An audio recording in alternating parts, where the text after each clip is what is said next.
আসসালামু আলাইকুম প্রিয় দর্শক সবাই কেমন আছেন? চলে আসলাম গুরুত্বপূর্ণ আবহাওয়ার আপডেট নিয়ে।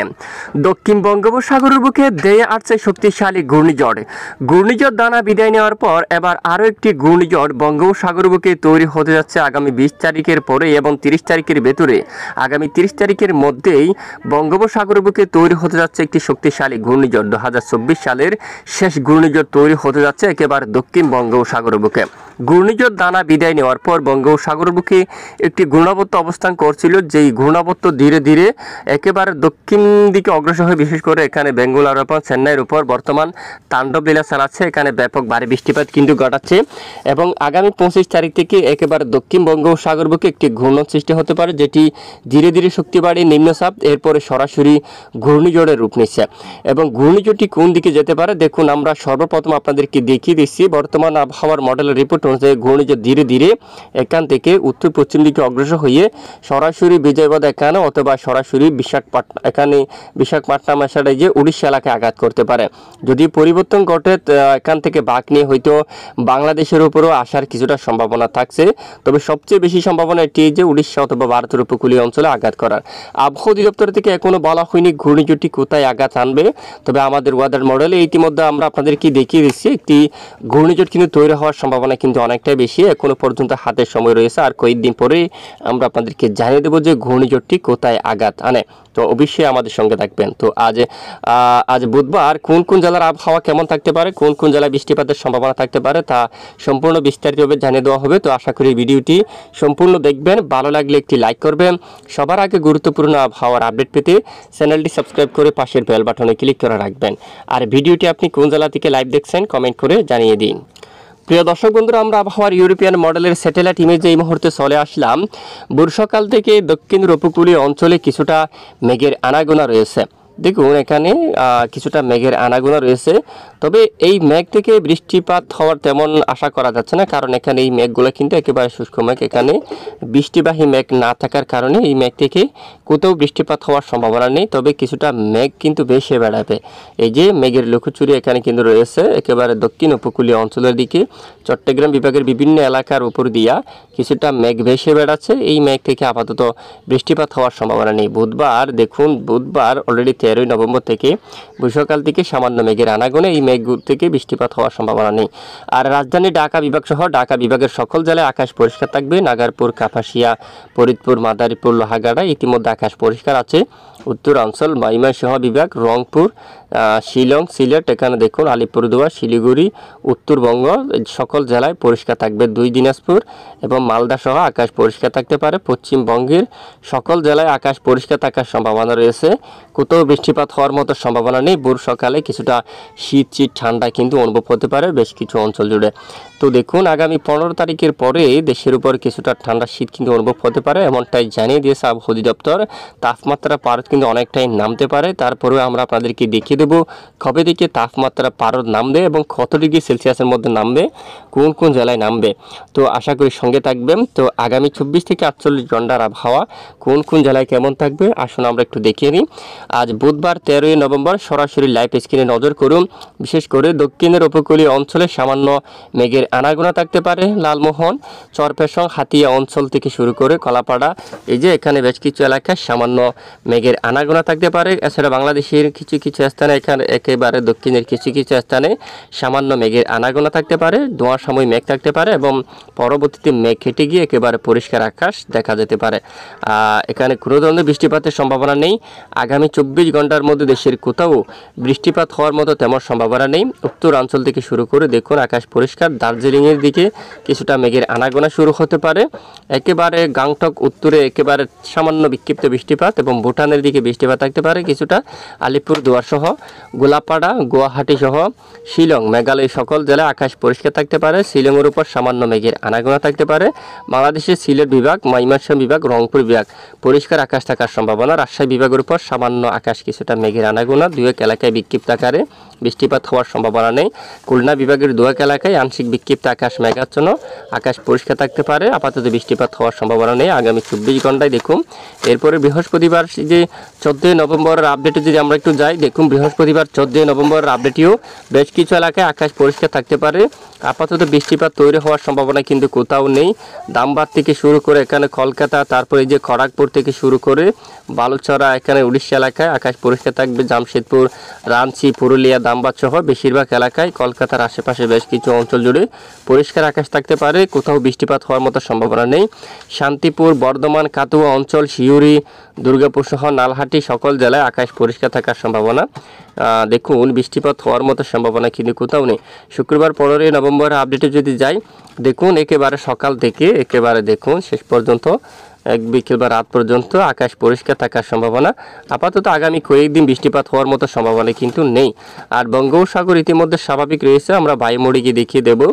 ওই যে মূলত 25 তারিখ থেকে একটি ঘূর্ণন সৃষ্টি হতে পারে একেবারে দক্ষিণ বঙ্গোপসাগরে, যেটি ধীরে ধীরে পশ্চিম দিকে অগ্রসর হয়ে উত্তর পশ্চিম দিকে অগ্রসর হয়ে শক্তি বাড়িয়ে নিম্নচাপে পরিণত হতে পারে, এবং নিম্নচাপে পরিণত হয়ে এরপরে সরাসরি ধীরে ধীরে একেবারে ঘূর্ণিঝড়ে রূপ নিতে পারে সরাসরি। তো এখানে ইউরোপিয়ান মডেলে আপডেট উঠে আসলে অবশ্যই আমরা আপনাদেরকে জানাবো, সঙ্গে থাকবে।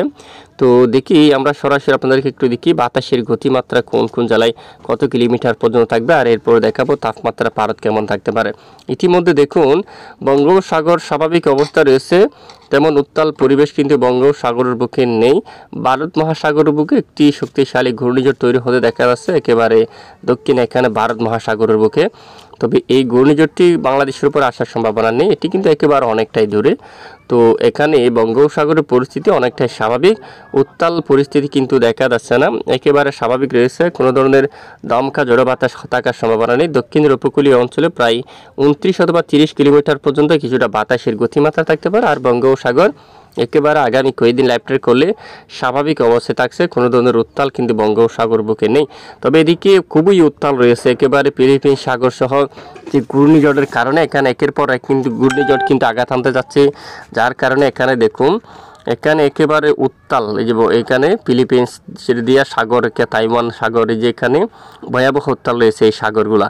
দেখুন ফিলিপিন সাগর কিন্তু ব্যাপক উত্তাল, এবং চীন সাগর, তাইওয়ান থেকে শুরু করে সাউথ কোরিয়া, এখানে এই সাগরগুলা কিন্তু খুবই উত্তাল, ভয়াবহ আকার উত্তাল কিন্তু রয়েছে। তো আগামী মূলত 30 তারিখের ভেতরে বঙ্গোপসাগরে এরকম আকারে উত্তাল হয়ে উঠতে পারে, এবং ভারত মহাসাগরে ঘূর্ণিঝড়ের কারণে 23 ফিট যে এখানে ব্যাপক আকারে উত্তাল রয়েছে।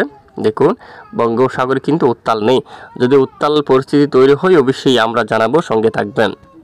তো আসুন আমরা সরাসরি এবার তাপমাত্রা দেখিনি কোন কোন জেলায় কেমন তাপমাত্রা থাকার সম্ভাবনা রয়েছে। একেবারে ভোর সকাল যদি আমরা একটু দেখি তাপমাত্রা পারদ ঠিক ওই যে এই যে 4টা-5টার সময় এখানে যে 19 ডিগ্রি সেলসিয়াসের তাপমাত্রা অবস্থান করতে পারে বেশ কিছু এলাকায়। ঢাকা রাজধানী এখানে 18 ডিগ্রি তাপমাত্রা থাকবে, এবং এদিকে দেখুন সিলেট বিভাগের এদিকে তাপমাত্রা থাকতে পারে 19 ডিগ্রি সেলসিয়াস। রংপুর আর একটু উত্তরে 18 ডিগ্রি সেলসিয়াসের করে তাপমাত্রা কিন্তু অবস্থান করার সম্ভাবনা কিন্তু রয়েছে, এবং কয়েকদিন পর পরে তাপমাত্রা পারদ কিন্তু অনেকটাই নামবে। এখানে যদি দেখি 19 ডিগ্রি সেলসিয়াস, 18 ডিগ্রি সেলসিয়াসও রয়েছে।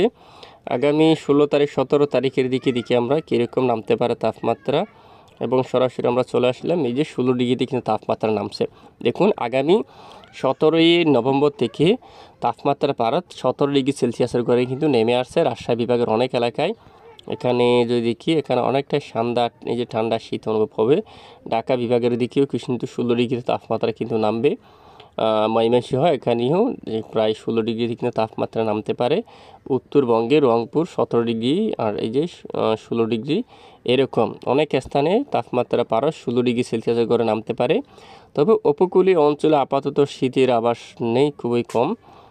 সর্বোচ্চ 20 ডিগ্রিতে কিন্তু যে সর্বনিম্ন 20 ডিগ্রি বা কিছু স্থানে 18 ডিগ্রি 19 ডিগ্রি এরকম তাপমাত্রা পারদ কিন্তু রয়েছে সর্বনিম্ন তাপমাত্রা।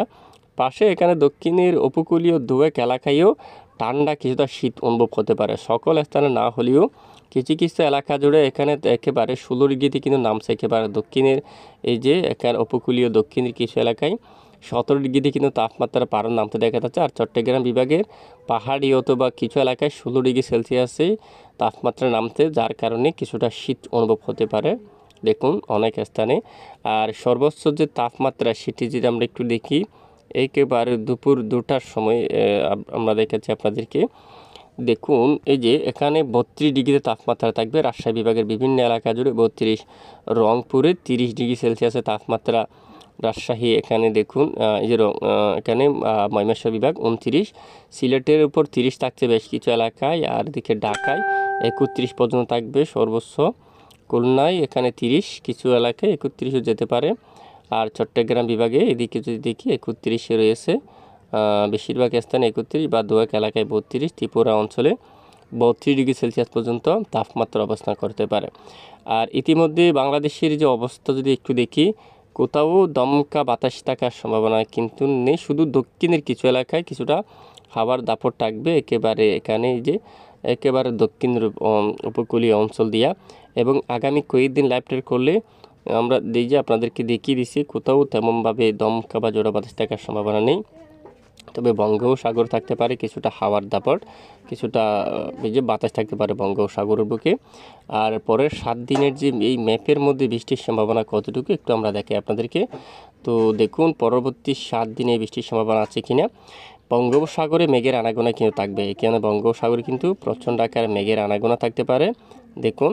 এবং পরবর্তীতে যদি আমরা লাইভ ট্রেক করে দেখি, ধীরে ধীরে মেঘ কেটে যাচ্ছে এবং এই যে বঙ্গোপসাগরও প্রায় পরিষ্কার আকাশ। সাথে দেখুন 1 সপ্তাহের আবহাওয়ার রিপোর্ট যদি আমরা একটু দেখি, আপাতত বাংলাদেশের উপর বৃষ্টিপাত হওয়ার মতো সম্ভাবনা কিন্তু ওটা আসছে না। আর বঙ্গোপসাগরও একেবারে দক্ষিণ বঙ্গোপসাগর থেকে বৃষ্টির মাত্রা অনেকটাই কমে যাচ্ছে দেখুন। 20 তারিখের পরে 25 তারিখের মধ্যে এখানে ঘূর্ণাবর্ত নিম্নচাপ সৃষ্টি হতে পারে।